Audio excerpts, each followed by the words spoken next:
Hi guys, hi. I'm sorry this week's video is going to be brought to you from my home and not somewhere outside, but I've had a bit of a hectic weekend and it's Monday night and here we are back in my bedroom. Um, this week's video is going to be quite a short one, but what I really wanted to talk about is the case of Tara Hudson. Now, anyone from the UK, I'm sure, will be familiar with this story, but I'm just going to run through it in case it's someone watching from America or somewhere they've not heard about the story. Basically, Tara Hudson is a 26-year-old transsexual girl who was convicted of assault, and basically she's lived as female for her entire adult life. She's had reconstructive surgery. She is a woman. However, because she has not completed her gender recognition certificate, something I've not done, she's not got a female passport. She was sent to a male prison. Now, this all obviously kicked off on Monday last week. It came into the public spotlight. There's been a big online petition which I came across, which is what kind of highlighted me to the story. And basically, I suppose I had the reaction that I'm sure every trans person had, which is that this is just something absolutely, possibly one of the most shocking things I've ever come across. I mean, literally, it kept me awake at night thinking about her situation and just what she must be going through. I mean, really just the most terrifying, horrendous thing that I think anyone could go through, to be sent for a woman to be sent to a male prison, especially a trans woman, when all the inmates know that you're trans. I mean, it's just crazy. And frankly, for a country like Britain, which is really pretty progressive and pretty liberal towards LGBT rights and, just people's freedom of speech and everything like that. In this day and age, it's just quite shocking. Yeah, if you're not familiar with the rest of the story, what happened is that obviously the media grabbed hold of this, and there was a big online petition which gathered something like well over 100,000 signatures in like 24 hours or more, and she's subsequently been moved to a female prison. So I suppose it's a good thing that, well, obviously that's a good thing, but the fact that public support and public outcry was sufficient to have an effect and get her situation overturned.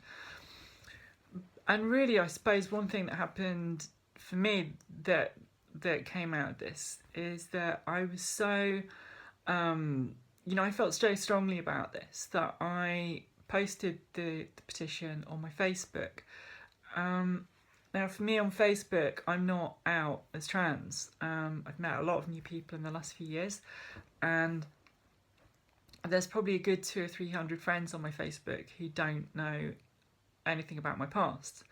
And so I'm very keen to keep that way. And I don't post anything about being trans because I've got quite a few trans friends on there, and I see things that they post and articles that interest me, and it's good. But I suppose out of my own kind of fear of outing myself, I don't tend to really put anything up.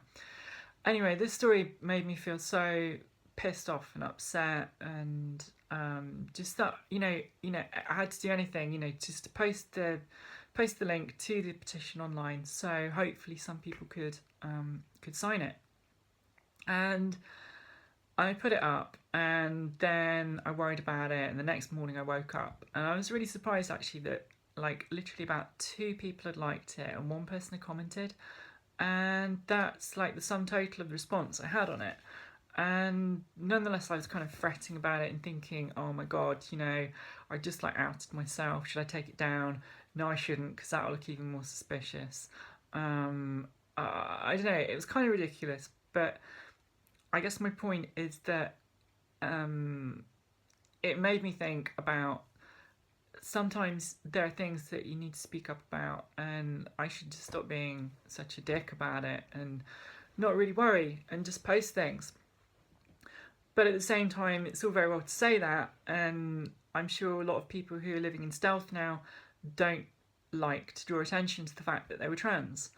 And so really my topic of debate and conversation that I wanted to bring up this week is really aimed at people who are living now in stealth, and how you feel sometimes when something like this happens and you feel that you're perhaps in a bit of a dilemma and you want to stand up and say something. You want to draw people's attention to something that is fundamentally wrong or something that needs to be changed. And at the same time, you're kind of struggling with your own need to, keep a bit of a low profile. And so I just wanted to know what you guys will think to that.